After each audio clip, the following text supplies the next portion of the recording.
بدلتی ہوئی چیزیں اچھی ہوتی ہیں، مگر یقین کیجئے بدلتے ہوئے اپنے بہت تکلیف دیتے ہیں۔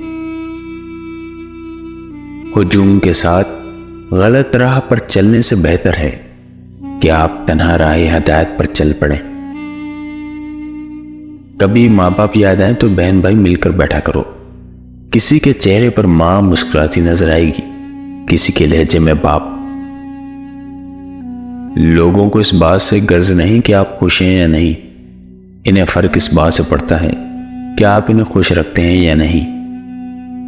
جھوٹ اس لیے بھی بک جاتا ہے کیونکہ سچ کو خریدنے کی اوقات ہر کسی کی نہیں ہوتی۔ زندگی میں جب کبھی ہمارا خود سے سامنا ہوتا ہے تو سمجھ آتا ہے کہ ہم نے دوسروں کی خاطر اپنا کتنا دل دکھایا ہے۔ تھوڑی دیر کے لیے قبرستان جا اور خاموشی سے بیٹھ اور ان بولنے والوں کی خاموشی کو دیکھ۔ پہلے کے مسلمان اسلام کے مطابق زندگی گزارتے تھے اور آج کے مسلمان اپنی مرضی کے مطابق اسلام کو چلاتے ہیں۔